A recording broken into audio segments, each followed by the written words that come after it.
Alors, ce webinaire va se présenter en deux temps. Un premier temps avec la présentation de l'expérimentation à travers le support qui s'affiche déjà sur vos écrans, et conjointement donc avec l'ordre infirmier représenté par Karim Mamri, donc président du Conseil interdépartemental de l'ordre infirmier, donc sur le 2776.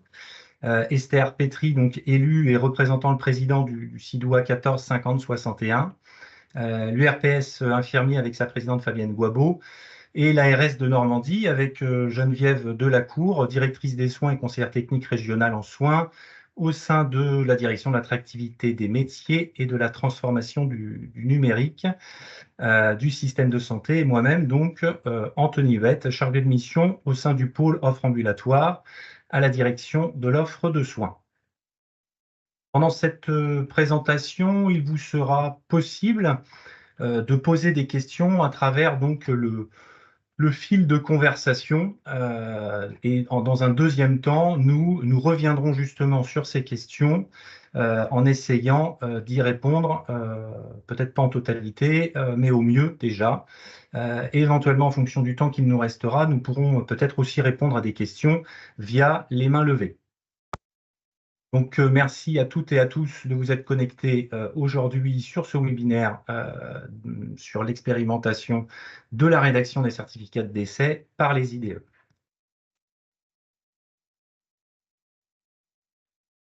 Alors, nous allons donc aborder plusieurs points. D'abord avec une attention sur la réglementation, le constat d'une situation en tension, les prérequis et les conditions pour participer à l'expérimentation, le rôle réglementaire de l'ordre infirmier dans cette expérimentation, le processus de volontariat, un récapitulatif sur la formation, et puis la démarche de rédaction des certificats de décès dans les faits, la question de la responsabilité, la rémunération, et enfin un calendrier prévisionnel et un rétro-planning pour avoir un visuel sur ce qui nous attend.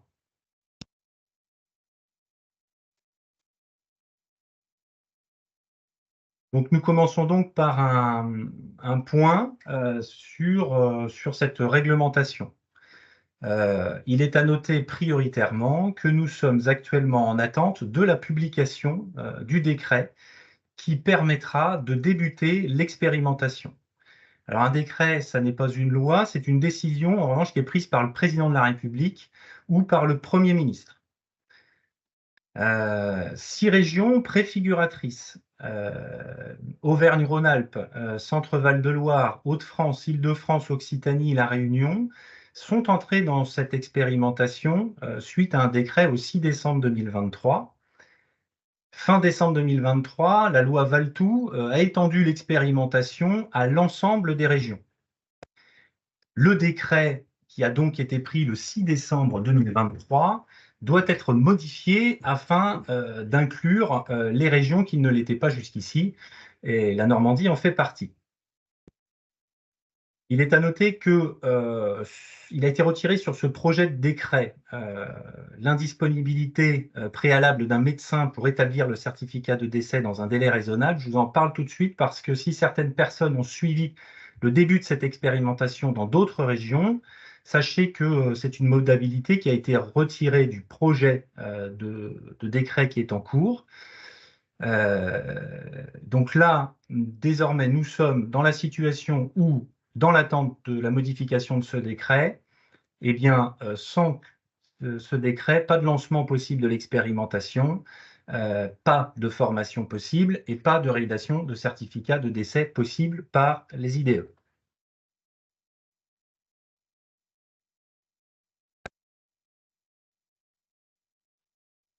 Donc cette expérimentation trouve à son origine les difficultés pour pouvoir faire établir les certificats de décès dans un délai, je dirais, respectable et respectueux dans l'intérêt des démarches qui suivent le décès.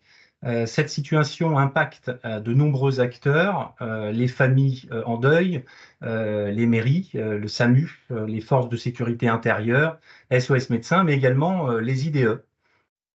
En réponse une expérimentation pour, je dirais, pour évaluer la rédaction des certificats de décès par les IDE est portée par la Direction générale de la santé ainsi que la Direction générale de l'offre de soins. Pour rappel, il y avait eu une demande de l'ordre infirmier concernant cette expérimentation et le fait de pouvoir donner cette compétence aux IDE. Cette expérimentation est prévue donc sur 1 an à partir de la parution du décret qui devrait donc normalement être publié ce mois-ci. Et comme je le disais, cette expérimentation va concerner l'ensemble des régions et c'est un sujet prioritaire donc de la ministre Mme Vautrin et de M. Valtou, donc ministre délégué en charge de la santé et de la prévention.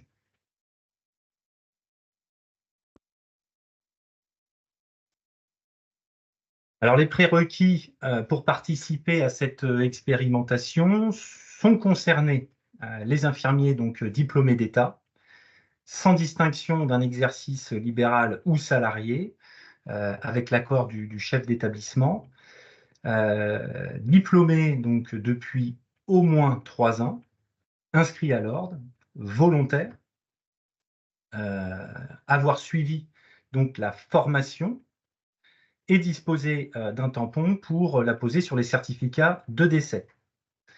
Toutes ces conditions sont nécessaires pour participer à l'expérimentation.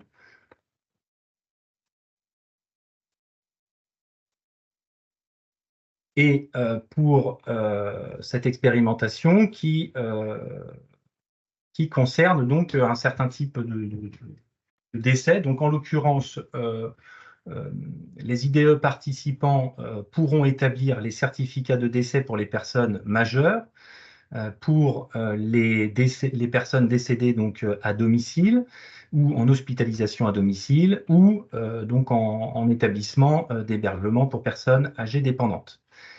Et ce, à toute heure. Sont exclus les décès en établissement de santé, les décès de personnes mineures, les décès sur la voie publique et les décès prenant une forme violente ou suspecte, donc incluant en particulier les suicides. Je vais laisser la parole à Karim Mamri pour la suite. Merci Anthony. Logiquement, on m'entend. C'est bon? Oui. Parfait, merci. Bonjour à tous. Donc, concrètement, en fait, tout à l'heure, ce que vous précisez, Anthony, c'est que le décret n'était pas sorti, mais néanmoins, on peut s'appuyer quand même sur le rôle réglementaire de l'ordre infirmier qui a été celui énuméré dans le décret précédent pour les 6 premières régions expérimentales. Donc, en fait, le rôle de l'ordre, il est explicité dans l'article 2 du décret, c'est-à-dire que le Conseil de l'ordre départemental, donc en Basse-Normandie avec Esther qui représente le Conseil, et en Haute-Normandie, le Conseil de l'ordre sera amené à établir et à mettre à jour régulièrement la liste des infirmiers et des infirmières volontaires qui sont donc susceptibles d'être contactés en cas de décès à domicile. Et aussi, le Conseil de l'ordre sera amené à recueillir les candidatures, à s'assurer que les infirmiers volontaires remplissent les conditions requises réglementaires, donc c'est-à-dire 3 ans de diplôme, être bien évidemment inscrit à l'ordre, et avoir eu la formation, dont on parlera un peu plus tard. Et voilà pour cette diapo. Diapo suivante, s'il vous plaît, Anthony. Bon, l'information est largement faite. Le décret n'était pas encore sorti, que vous avez déjà reçu donc une infolettre et ce webinaire est là et peut en attester. Donc un courrier sera adressé aux IDE pour les informer du début de l'expérimentation, et ce n'est pas fini, mais aussi également via l'URPS, dont Madame Guabo, sa présidente, interviendra par la suite. Sur l'ordre infirmier, en fait, sur les sites internet du Conseil de l'ordre décidois, mais aussi au niveau national, et par des mailings qui ont été faits et qui seront poursuivis. Et bien évidemment, via le site de l'Agence régionale de santé, le portail PAPS. Diapo suivante. Concernant les volontaires, donc il y a 2 étapes. La première étape, au-delà de la présentation qu'on fait aujourd'hui, c'est que vous recevrez aussi un message quand vous pourrez vous déclarer sur l'espace personnel et si vous souhaitez vous engager dans cette expérimentation, vous pourrez vous déclarer sur l'espace personnel de l'ordre pour faire cette demande. Qu'est-ce qui sera fait ? D'abord, le diplôme sera vérifié par le Conseil de l'ordre. En tout cas, on vérifiera que vous êtes diplômé depuis plus de 3 ans. Ça, c'est un point important. Ensuite, l'ARS, via un lien externe du fichier, récupérera toutes les informations des candidats à la formation. Et pour ce qui est de la formation, en fait, vous recevrez des identifiants, des mots de passe et la date de début et de fin de la session de formation. Ça sera une session qui sera ouverte pendant 28 jours, dont on va vous parler un petit peu après. Et à l'issue, donc il s'agit d'une plateforme de e-learning. Donc, comme on peut plus détailler, c'est asynchrone, c'est-à-dire que vous pourrez vous connecter à n'importe quelle heure pour réaliser cette formation. Et à l'issue de la formation, vous aurez une attestation de formation validant cette formation et vous devrez à ce moment-là intégrer cette attestation sur votre espace de l'ordre infirmier pour que votre volontariat et que toutes les conditions soient requises.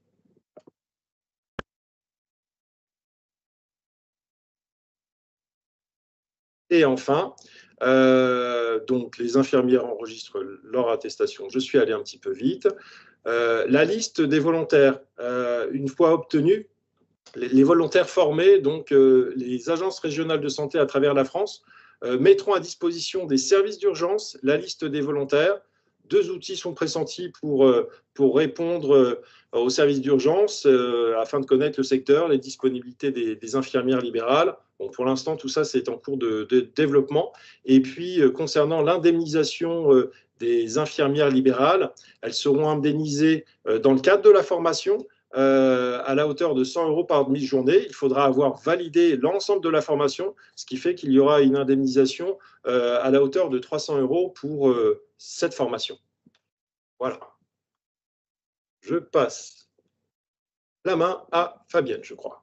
Oui, merci Karim. Bonjour à tous. Merci de vous être connectés aussi nombreux à ce webinaire. Donc moi, je vais vous faire un petit récapitulatif sur donc, la formation. La formation est organisée par l'ARS.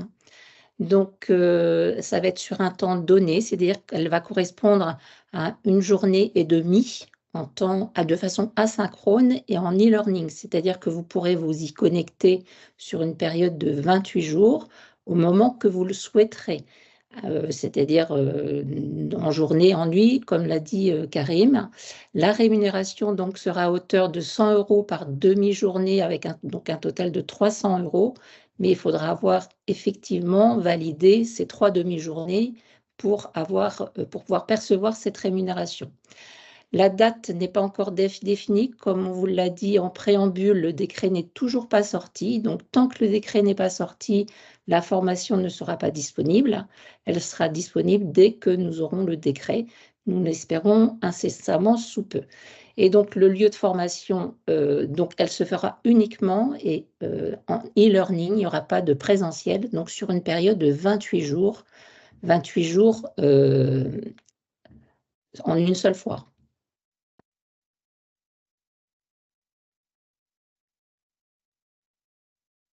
Donc maintenant, dans les faits, concrètement, comment cela va-t-il se passer? Alors, une chose importante, en cas de mort suspecte, le certificat de décès est obligatoirement rédigé par un médecin. C'est-à-dire que ce sera rédigé comme aujourd'hui par un médecin traitant ou à défaut les services d'urgence lorsque le médecin traitant ne pourra pas se déplacer. Dans le fonctionnement pour les infirmières libérales, une infirmière libérale pourrait être contactée pendant ses horaires de travail, donc en règle générale par la famille lorsqu'elle suit le patient. Elle va s'assurer donc du caractère non suspect du décès. Si elle n'est pas volontaire sur cette expérimentation, elle devra faire appel, comme aujourd'hui, soit au médecin traitant. Si le médecin traitant n'est pas disponible, elle devra faire le 15, ou à une autre infirmière volontaire. Si dans son cabinet, une infirmière est formée, elle pourra faire appel à sa collègue pour venir rédiger le certificat de décès.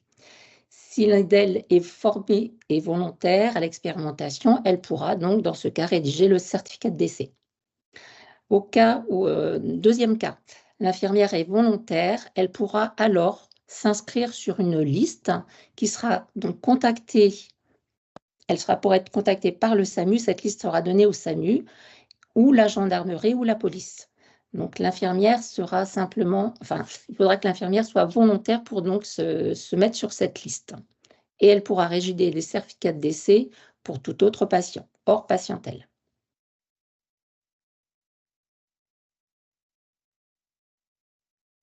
Prochaine slide. Donc, dans les HAD ou en EHPAD, pareil, de la même façon, en cas de mort suspecte, le certificat de décès devra être rédigé par un médecin ou, à défaut, par un service d'urgence. Dans le cadre de l'HAD ou des EHPAD, les infirmières qui seront formées et volontaires à l'expérimentation pourront, pendant leurs heures de travail, délivrer le certificat de décès. Si l'IDE est formée volontaire à l'expérimentation, elle va donc rédiger le certificat de décès. Un petit point d'intention par rapport aux HAD. Nous savons, nous, les infirmières libérales, nous conventionnons avec certaines HAD, avec bon nombre d'HAD. Pour l'instant, il n'a pas encore été déterminé si l'infirmière libérale est formée au certificat de décès, si elle pourra faire le certificat de décès. C'est une question que l'on posera aux HAD. Si la salariée n'est pas formée, n'est pas volontaire à l'expérimentation et donc pas formée, elle fera appel à une autre infirmière volontaire de l'HAD ou de l'EHPAD pour rédiger le certificat de décès dans son établissement et selon l'organisation de l'établissement. Elle informera donc le chef d'établissement ou le cadre d'astreinte et le médecin praticien de la rédaction du certificat de décès.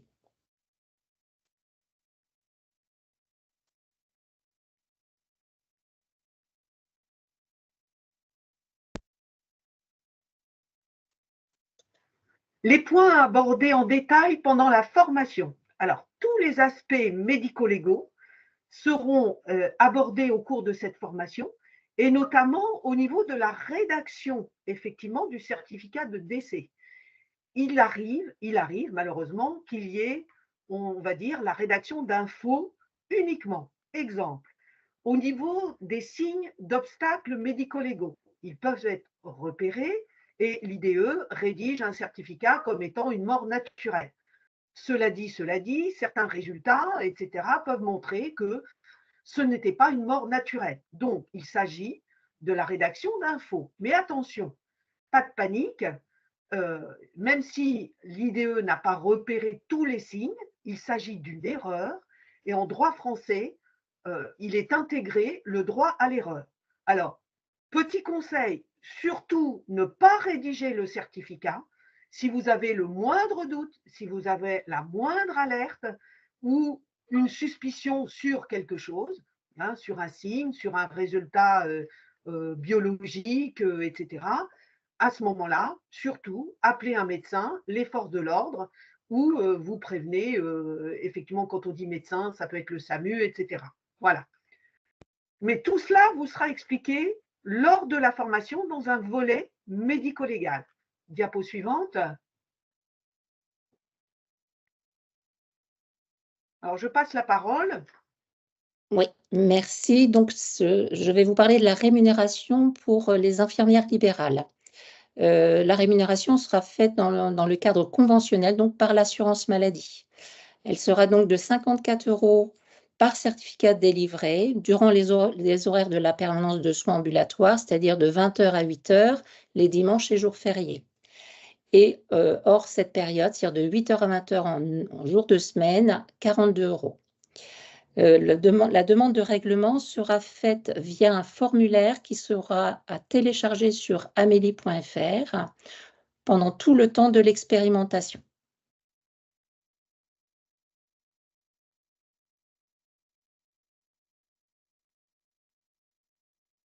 Enfin, donc en fait, nous avons pris un peu d'avance, mais c'était important puisque nous ne décidons pas de la publication du décret qui devrait, comme le disait Anthony, arriver d'ici la fin du mois, on le souhaite. Aujourd'hui, donc, nous réalisons ce webinaire pour présenter cette expérimentation aux infirmiers. Dans un deuxième temps, donc, le portail du Conseil de l'Ordre sera ouvert et permettra aux infirmiers volontaires de faire acte de candidature pour s'inscrire à la formation. Dans un second temps, le Conseil de l'Ordre, petite coquille, il s'agit du Conseil départemental, Esther m'avait pourtant prévenu, le Conseil départemental de Haute-Normandie et de Basse-Normandie sera amené à valider les candidatures et cette liste sera donc transmise ensuite à l'ARS et c'est l'Agence régionale de santé de Normandie qui réalisera, intégrera les candidats à la formation et enverra les identifiants, les mots de passe et bien évidemment les liens pour accéder à cette plateforme de formation. Et enfin, sera ouverte la session de formation dans une durée, sur une période de 28 jours. Donc, il y a 12 heures de formation à réaliser. Et l'idée, c'est que ces 12 heures soient réalisées le temps, sur la période de 28 jours que chacun pourra organiser comme il le voudra. Et ce qui est envisagé, une fois que cette fenêtre de formation sera clôturée, ce qui est imaginé, c'est de renouveler avec uniquement les volontaires formés et donc qui participeront à l'expérimentation, de faire un nouveau webinaire pour répondre à l'ensemble des questions qui auraient pu se poser dans le cadre de la formation, même si la formation aura été couronnée de succès. Et on essayera aussi à ce moment-là, donc c'est des choses qui sont en train d'être travaillées sur le plan régional, d'avoir quelques témoignages, pourquoi pas, d'infirmiers ou d'infirmières qui ont déjà réalisé cette formation, qui ont déjà réalisé des certificats de décès, notamment dans d'autres régions. Il y a La Réunion ou le centre Val-de-Loire, par exemple. Voilà un petit peu le calendrier qui reste, et vous l'avez vu, hein, qui reste à définir, puisque tant que nous n'avons pas la publication du décret, nous ne pouvons pas préciser les éléments, mais l'objectif au regard de l'urgence et de l'importance de cette expérimentation, c'est de faire les choses le plus rapidement possible et le mieux possible. Voilà. Anthony, je crois que c'est à vous. Geneviève, excusez-moi. Oui, c'est rien. Alors, pour la suite, par exemple, du calendrier prévisionnel, voici le rétro-planning de lancement de l'expérimentation, comme cela vient de vous être expliqué. Donc, aujourd'hui, il s'agit du webinaire d'information à l'ensemble des professionnels IDE qui sont intéressés, peut-être pas forcément tout de suite, mais qui sont intéressés par la démarche. Bien évidemment, il faudra attendre la publication du nouveau décret ou du décret modifié. Alors, il est signé pour information au niveau du ministère de la Santé, mais il est en cours de relecture au niveau de Bercy, c'est-à-dire avec l'impact financier. Donc, on est vraiment au bout du bout des signatures. Hein, voilà. Dès que la date du décret sera, la sortie du décret sera effectuée, vous pourrez vous inscrire, comme cela vient de vous être dit, sur le site de l'Ordre, pour participer à la formation, avec un délai prévisible de 2 à 3 semaines afin de finaliser les organisations. Alors, chose importante aussi, cette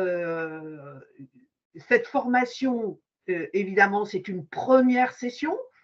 Le volume, pour l'instant, nous n'avons pas encore le curseur, mais ça va être probablement par 600 IDE à la fois. Certains ont posé la question du coût de cette formation. Le coût de la formation sera pris en charge par l'ARS. Hein, voilà. Donc, toutes les connexions seront prises en charge par l'ARS et vous recevrez un identifiant, un mot de passe qui vous permettra, bien évidemment, après la validation de l'ordre, comme quoi vous rentrez bien dans les critères éligibles qui vous permettent de vous inscrire, vous permettra de participer sur les dates et les plages horaires de votre choix dans un délai de 28 jours, comme ça vient de vous être dit. Alors, en fonction de toute l'organisation qui, normalement, doit en décliner, peut-être qu'à la suite, nous ferons une deuxième session de formation, mais pour l'instant, tout ça, c'est une question d'organisation. Bien évidemment, tant que nous n'avons pas le texte, il y a un certain nombre d'éléments auxquels nous ne pouvons pas répondre en termes de précision. Voilà. Et comme ça vient de vous être dit, nous ferons un webinaire post-formation pour avoir vos retours, pour améliorer les contenus, pour améliorer peut-être aussi l'ergonomie, etc. Mais effectivement, ça vous oblige à vous inscrire puisqu'il vous a bien été expliqué que vous devez être volontaire dans la démarche. Ce n'est pas une inscription automatique. Voilà. Donc, ensuite, diapo suivante. Diapo suivante, voilà. Alors, on vous remercie sincèrement pour votre attention. Effectivement, nous avons regroupé l'ensemble des informations qui étaient fort importantes à vous communiquer. Maintenant, nous allons passer à un temps dédié aux questions. Dans un premier temps, les questions qui ont été posées sur les conversations, sur le chat, et aussi complétées avec d'autres questions éventuelles. Tout en sachant que effectivement cette intervention a été enregistrée et sera à votre disposition pour le réentendre et même le diffuser auprès de vos collègues comme support, puisque tout le monde n'est pas forcément disponible en temps et en heure aujourd'hui. Merci en tout cas de votre attention.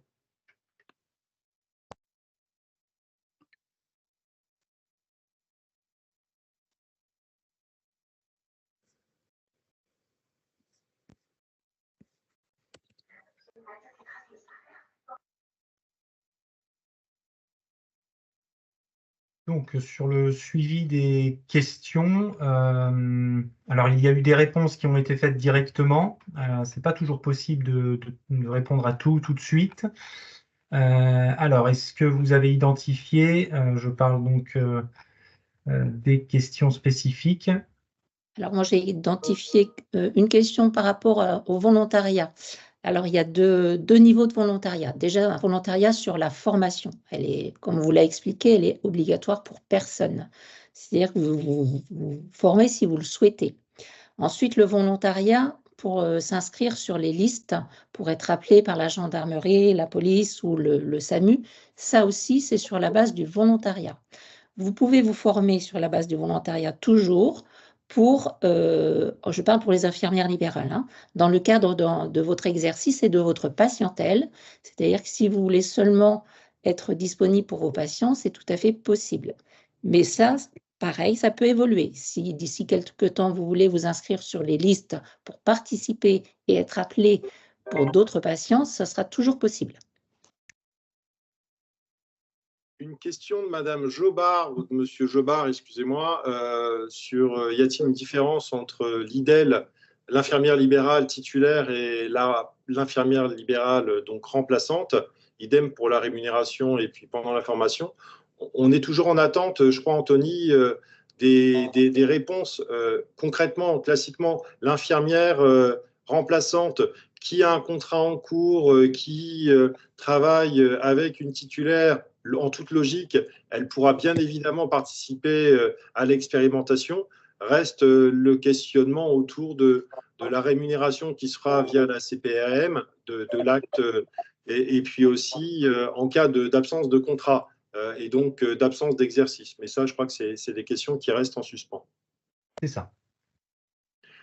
Il y avait une question assez intéressante d'une infirmière qui était au niveau de l'éducation nationale et qui souhaite se porter volontaire. Aujourd'hui, le cadre est restreint aux HAD et au domicile et aussi aux EHPAD. Donc, hormis le fait où cette personne qui travaille au sein de l'éducation nationale, peut-être a-t-elle un exercice mixte qui lui permettent de faire des remplacements en libéral ou alors en intérim. Dans ce cadre-là, ça pourrait être possible. Mais sinon, au sein de l'éducation nationale, non, cela ne rentre pas dans le champ de l'exercice. Et puis d'ailleurs, excusez-moi, je complète mon propos, c'est uniquement pour les personnes majeures, les décès des personnes majeures. Je ne dis pas de bêtises. C'est ça. Voilà. Il y avait une question sur la rémunération et le déplacement, les frais de déplacement. Les frais de déplacement ne seront pas rémunérés, c'est un forfait. Donc, effectivement, se pose la question en cas d'appel loin, où il faudra faire des kilomètres. Donc, ça, c'est quelque chose qu'il faudra revoir a posteriori, mais pour l'instant, non. Il y a eu beaucoup de questions également sur la possibilité aux hospitaliers, aux infirmiers hospitaliers, de faire ou non cette formation. Pour le moment, cette formation n'est pas encore ouverte aux hospitaliers. Sauf petite précision, Esther, si comme dans beaucoup d'établissements, il y a un HAD qui est accolé, oui. Il y a aussi des EHPAD. Et puis, effectivement, de toute façon, en tant qu'hospitalier, il faudra nécessairement avoir l'autorisation de l'employeur. Donc, peut-être qu'au regard de ce schéma, c'est quelque chose qui est possible. Tout comme une infirmière cadre de santé a posé la question, est-ce que je peux me porter volontaire ? Donc, j'imagine un exercice en établissement. La réponse, elle est oui, si elle exerce au sein d'un EHPAD ou en HAD notamment, ou si elle fait du libéral en tant que remplaçante. Mais de toute façon, il faudra nécessairement l'accord de l'employeur. Tout à fait. Merci de ta précision, Karine. Alors, pour information, toutes les directions des soins des établissements de santé publics ont été informées évidemment de ce webinaire. De plus, comme le disait très justement précédemment, il faudra demander l'autorisation de votre directeur, mais aussi que ça ne perturbe pas l'organisation des services. C'est pour ça qu'au départ, il est préférable que ce soit sur vos horaires de travail, même si vous pouvez être volontaire en dehors, ça c'est à vous de le spécifier, hein, comme les IDEL. Voilà. Mais surtout, adressez-vous à la direction des soins qui effectivement relaiera auprès de la direction de votre établissement, parce que c'est tout à fait normal de demander l'autorisation, même si, bien évidemment, se porter volontaire, etc., ça peut aussi faciliter les organisations et les prises en charge en cas de décès. Il y avait aussi une question sur une éventuelle nouvelle assurance dédiée à cette activité. Non, il n'est pas nécessaire pour les IDE d'étendre leur couverture assurantionnelle, donc responsabilité professionnelle, civile professionnelle. En effet, donc je dirais la rédaction d'un certificat de décès par les IDE étant prévue par la législation, elle entre de facto dans le champ de l'exercice professionnel de l'infirmier.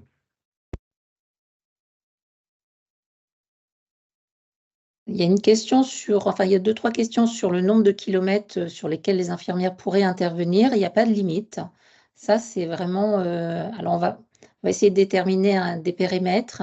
Pour l'instant, il n'y a pas. On n'est pas encore organisé sur le territoire par rapport à ça.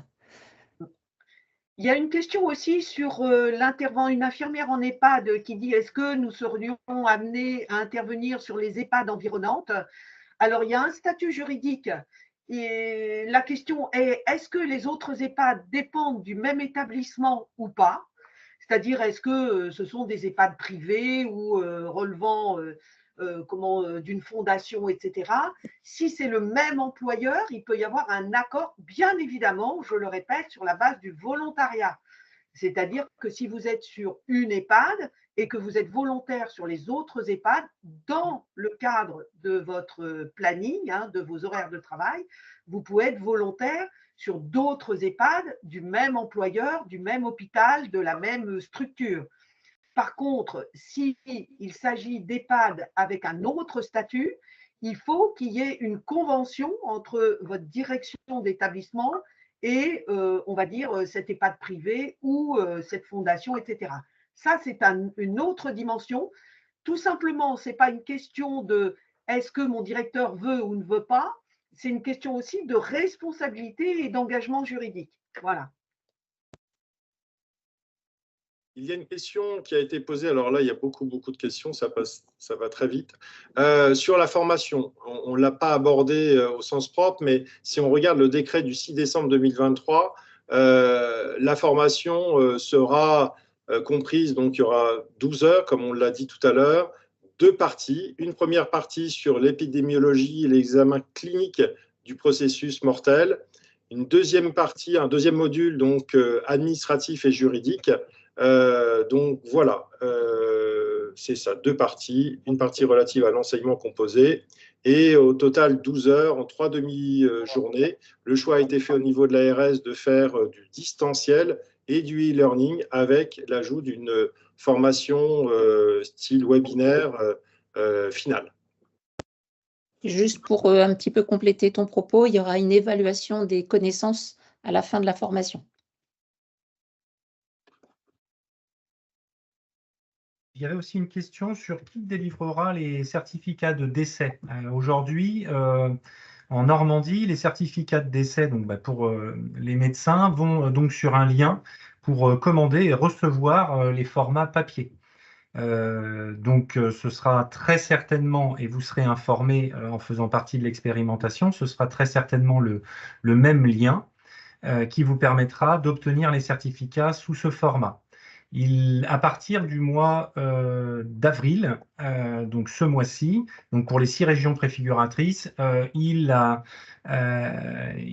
y avoir la possibilité de se connecter donc, et de passer par le format dématérialisé par CEPIDC. Voilà.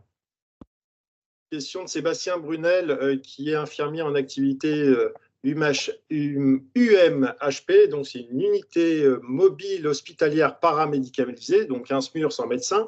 Peut-il être intégré à cette expérimentation? La réponse, elle est un peu comme la question qui a été posée tout à l'heure par un infirmier sapeur-pompier professionnel ou volontaire. Tout dépend du contour du cadre du décret. À ce stade, il semblerait que le ministère dit que ce n'est uniquement à domicile et uniquement pour les libéraux et les infirmières qui exercent en EHPAD ou en HAD.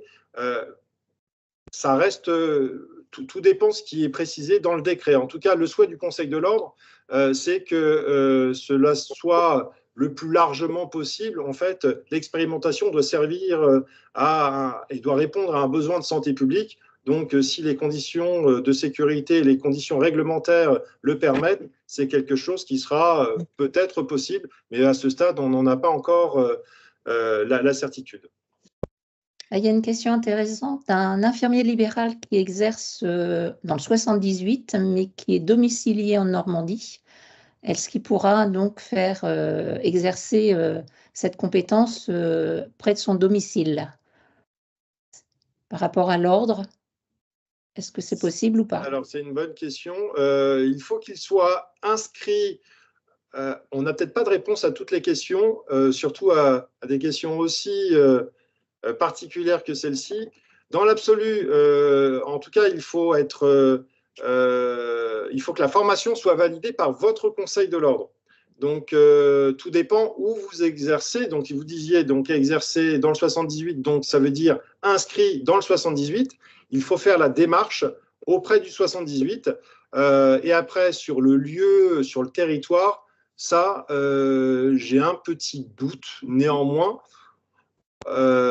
sur le fait de pouvoir, on va dire, exercer dans une autre région que celle qui a été celle validante. Donc, ça sera à creuser. Une question intéressante, mais je n'ai pas forcément la réponse et je pense pouvoir dire non. Sera-t-on rémunéré tout de même si on constate une fois sur place que le décès est suspect? Je pense que, mais il faudra que ce soit confirmé. Il faut que le certificat de décès soit validé par la personne qui va constater le décès. Donc, elle ne pourra pas se faire rémunérer par la CEPAM, en tout cas pour le libéral. Il est toujours aussi important de... Je n'ai pas non plus la réponse. C'est une question que je notais.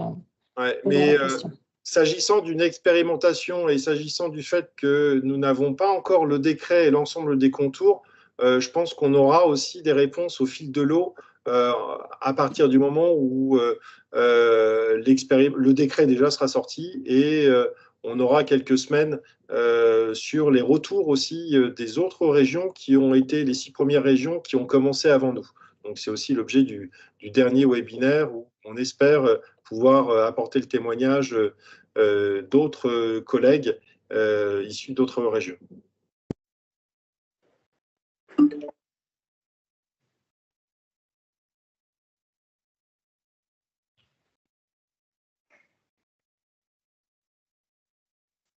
Alors, je vois une petite question, mais que pensent les docteurs de cette expérimentation? Et je pense qu'un médecin est présent, il dit le docteur est content.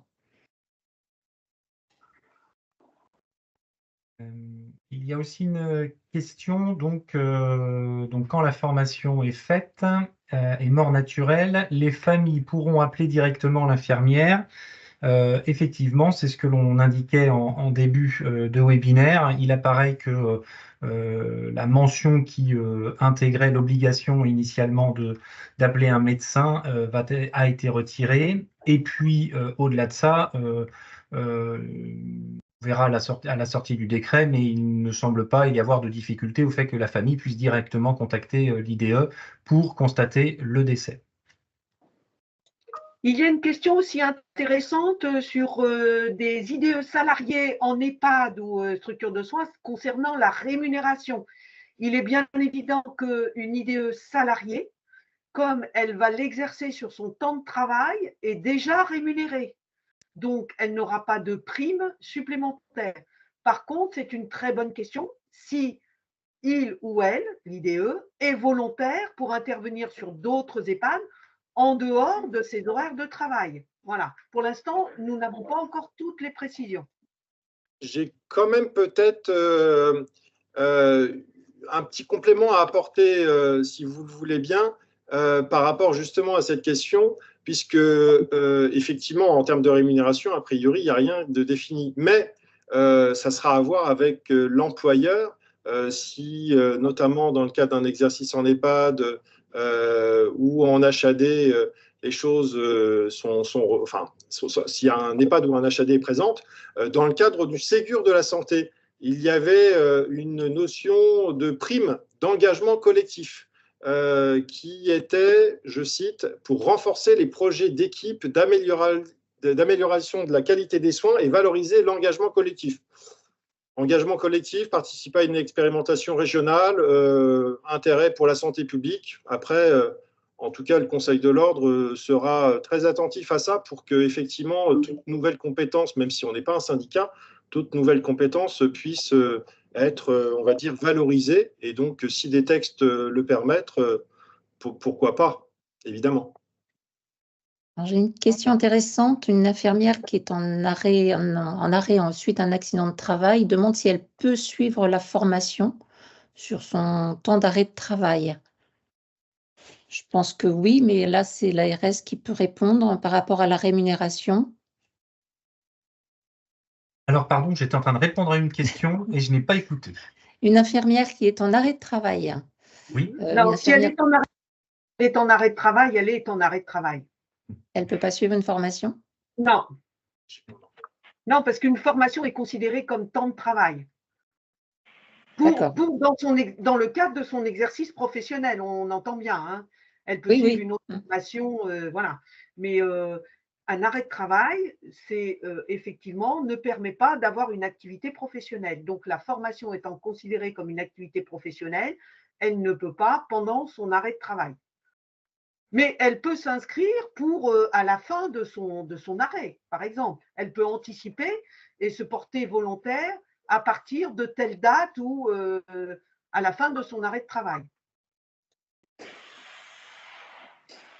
Une question sur les infirmières de santé publique qui exercent en collaboration avec des médecins traitants pour pouvoir participer. À ce stade, je ne sais pas quoi répondre, sauf que si le décès a lieu à domicile, tout dépend de l'activité en fait plus précise de cette infirmière, mais le décès doit avoir lieu à domicile, doit avoir lieu en EHPAD ou en HAD. C'est des conditions requises pour pouvoir participer à cette expérimentation. Il y a beaucoup de questions, je vois, sur la rémunération en comparaison avec la rémunération des médecins. Alors, cette rémunération est réglementaire. Donc, ça, c'est un choix qui a été fait et sur laquelle on n'a pas de maîtrise aujourd'hui. Donc là, effectivement, la rémunération des médecins n'est pas la même que celle prévue pour les IDE dans le cadre de l'expérimentation. Et c'est l'assurance maladie qui, effectivement, ce sera donc, c'est conventionnel, c'est l'assurance maladie qui paiera effectivement les actes.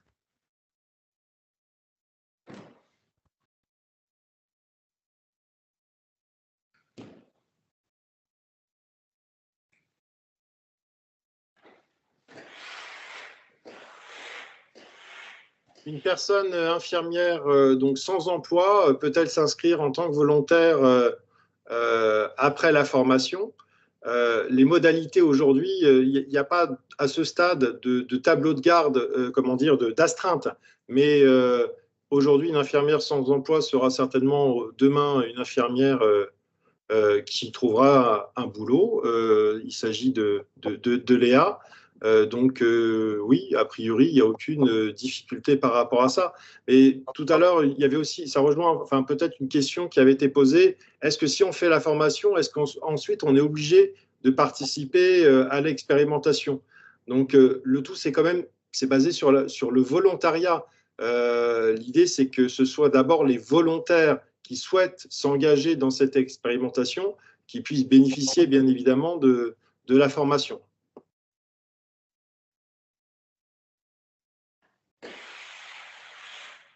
La responsabilité par rapport à un médecin traitant, en fait, tout ça sera détaillé dans le cadre de la formation, puisqu'il y a un module sur l'aspect réglementaire et administratif. Mais c'est un acte et c'est une compétence pour laquelle les volontaires seront formés et donc, de ce fait, on va dire, seront tout à fait responsables de leur acte. Comme le disait Geneviève tout à l'heure. Par contre, en cas de doute, mais d'ailleurs, c'est comme les choses qu'on pratique aujourd'hui au quotidien, hein, en cas de doute, on s'abstient et on demande de l'aide.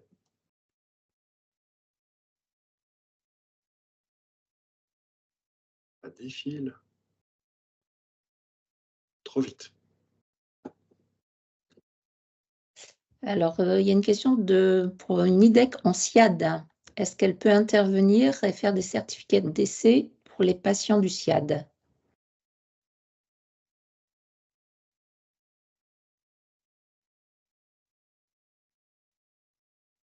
C'est une bonne question. À confirmer, franchement, je ne sais pas si Geneviève ou Anthony, vous avez la réponse, mais si l'exercice a lieu, enfin moi je ferai une similitude avec l'HAD à partir du moment où il y a une prise en charge d'un patient à domicile et que cette infirmière dispose de l'autorisation de l'employeur, le décret du mois de décembre, en tout cas, ne l'interdit pas. Et ça serait complètement pertinent à partir du moment où il n'y a pas de médecin disponible. S'il y a un médecin qui peut intervenir, et s'il n'y a pas de médecin possible. Et ça dépend aussi du type de convention qui est passée avec l'EHPAD. Hein. Il faut être très clair. Ce n'est pas infirmière, bon, même sur la base du volontariat, mais qui va décider directement d'aller à l'EHPAD, etc. Est-ce qu'il y a une convention? Est-ce que le directeur de l'EHPAD est d'accord? Est-ce qu'il est… Parce que c'est quand même une expérimentation, hein, on le rappelle. Donc, ce n'est pas figé dans les textes. Donc, voilà. Hein, je voulais revenir sur… il y a une des IDE qui est limitrophe sur plusieurs départements dans plusieurs régions. Il y a une réponse qui a été apportée tout à l'heure par l'ordre infirmier en disant qu'il fallait être inscrit à l'ordre. Et donc, ça dépend où vous êtes inscrit à l'ordre. En plus, 76-80, Seine-Maritime et la Somme, on est tout à fait d'accord, ils sont limitrophes, mais ce n'est pas la même région. Donc, savoir où vous êtes volontaire et à quel ordre départemental vous êtes inscrit.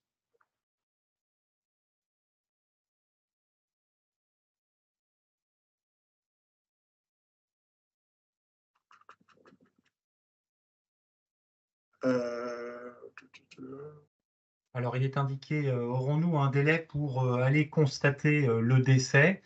Non, il n'y a pas de délai prévu. Après, c'est vrai que ça reste une notion donc dans le respect des familles et un délai raisonnable. Mais ça n'est pas traité entre guillemets avec cette forme d'urgence. En tout cas, il n'y a aucun délai d'indiqué sur le décret. Il y a des questions aussi sur le patient décédé porteur d'un pacemaker ou d'une pile, ou etc. Bon, déjà, principe de précaution, vérifiez bien qu'il n'y a pas une autre cause de décès, parce que ce patient peut être aussi à risque, avec d'autres risques que vous ne connaissez pas forcément, hein. Donc, il peut y avoir un doute.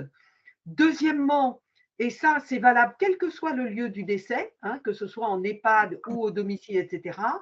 Renseignez-vous auprès de la famille si le patient n'a pas souhaité une crémation. Parce qu'en cas de crémation, vous ne pouvez pas introduire le corps dans le système de crémation pour risque d'explosion. Et à ce moment-là, il faut qu'il soit retiré par un professionnel de santé en amont. Ce n'est pas toujours le thanatopracteur. Et dans les services de soins hospitaliers, il est obligatoire de l'enlever avant la sortie du corps du défunt, pas forcément du service, mais au moins de l'établissement. Surtout en cas de demande de crémation. Je réagis à ce que vous disiez tout à l'heure concernant un infirmier qui serait dans le 27 ou le 76 et qui est vraiment limitrophe avec d'autres départements et donc d'autres régions. Ce serait quand même très surprenant qu'il ne puisse pas aller à 5 km de son cabinet, par exemple, pour un infirmier libéral, et se trouver donc dans un autre département et qu'il ne puisse pas constater le décès comme il le ferait très bien 5 km à côté. Oui, je suis d'accord avec vous dans une question de bon sens, mais là, on est dans une phase expérimentale.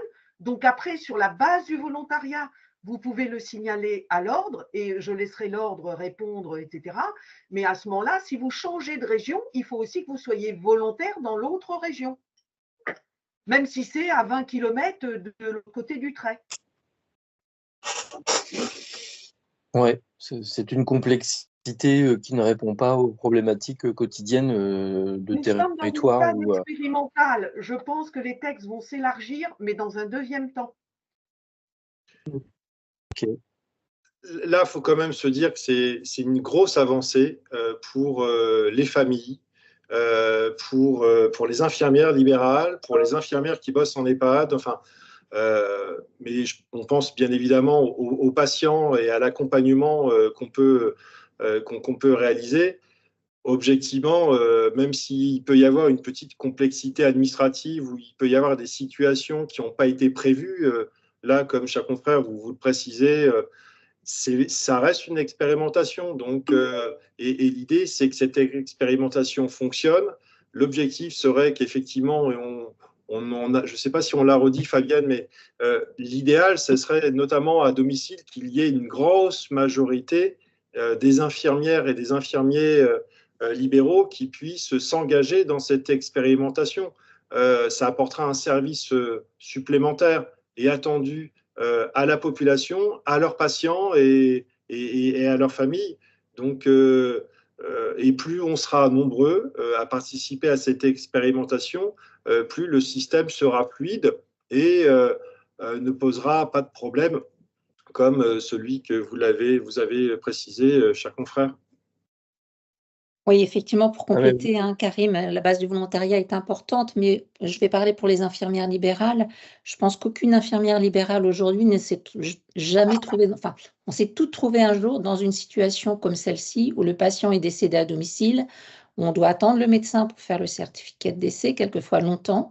Si vous êtes formé pour faire ce certificat de décès, vous connaissez bien le patient, dans les conditions, les décédés en général, c'est des fins de vie, où on suit nos patients. Je pense que c'est vraiment une plus-value pour vous, pour votre patientèle et pour la famille. Donc, effectivement, plus on sera nombreux et nombreuses à être formés dans ce cadre-là, je pense que c'est une vraie plus-value. Moi, je suis absolument convaincu du bienfait de cette expérimentation. C'est quelque chose que j'avais en tête depuis de nombreuses années. Fallait-il absolument être docteur en médecine pour dire qu'un mort est mort? Personnellement, j'en doutais. Je pense qu'effectivement, les infirmiers, après une formation spécifique, parce que c'est loin d'être anodin, et il faut aussi pouvoir accompagner les familles qui vivent le décès, qui est parfois brutal. Je pense que c'est vraiment très, très bien. Moi, je rejoins complètement votre analyse sur le bienfait à la population. Et dans ce que vous disiez aussi, c'est attendu, les certificats de décès sont parfois péniblement attendus par les opérateurs funéraires. Les chambres, il arrive parfois que le corps soit retiré d'un domicile alors que personne n'a pu intervenir pour effectuer le certificat de décès au jour d'aujourd'hui. Et les pompes funèbres vont être aussi soulagés de pouvoir vivre cette expérimentation qu'une fois de plus, moi, je vois d'un très bon œil. Thierry a posé, non, Thomas, pardonnez-moi. Thomas a posé une question concernant y aura-t-il une possibilité de faire des remontées terrain efficacement afin d'améliorer cet acte? Alors, je comprends la question comme dans le cadre de l'expérimentation, est-ce que les volontaires, sur cette durée d'expérimentation d'1 an, pourront faire du feedback et puis pourront faire remonter éventuellement des difficultés? Très clairement, là, c'est évident qu'on y travaillera et c'est un gros sujet conjointement avec l'URPS et avec l'ARS. L'objectif, c'est pas de lancer l'expérimentation, de former les gens et puis après, comme on dit en Normandie, puisqu'il y a là-bas, c'est la Haute-Normandie, boujou, bye bye. Non, c'est de suivre cette expérimentation et de faire en sorte de pouvoir l'évaluer. Elle sera évaluée après par l'Agence régionale de santé et de voir si, et on n'en doute pas, est-ce que les infirmiers sont compétents une fois formés pour réaliser cet acte? On peut présager de la réponse déjà. Et quelles sont les difficultés qui peuvent se présenter? On essayera de lever tous les obstacles, en tout cas dans le cadre de cette expérimentation, pour que ça se passe bien. Donc, pour en revenir à ce que je disais, donc ce webinaire a été enregistré, donc ce qui vous permettra de pouvoir revenir dessus et de le diffuser largement pour avoir les informations nécessaires sur cette expérimentation qui arrivera, qui va arriver. Nous attendons donc la modification du décret du 6 décembre. Au-delà de ça, nous essaierons certainement, et on le voit bien avec le nombre de questions et parfois des questions qui sont extrêmement techniques, hein, c'est le but de l'expérimentation aussi, c'est d'aller fouiller dans cette technicité-là, eh bien, la mise en place d'une foire aux questions, très certainement, que l'on essaiera de diffuser aussi très largement. Voilà. Est-ce que quelqu'un voulait avoir un mot de la fin peut-être pour l'ordre ou l'URPS? On peut faire les deux, hein, juste envie de réagir. On est dans le cadre d'une expérimentation. Je pense que les infirmières et les infirmiers sont suffisamment grands pour savoir qu'effectivement, il faut que toute nouvelle compétence soit très largement et mieux rémunérée et récompensée. Aujourd'hui, là, ce sujet est un sujet qui sera à débattre effectivement dans la suite de l'expérimentation et puis peut-être au cours de l'expérimentation, hein, ça sera peut-être un sujet à aborder.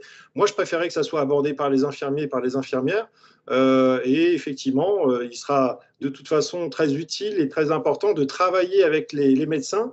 Concrètement, aujourd'hui, les médecins sont en difficulté.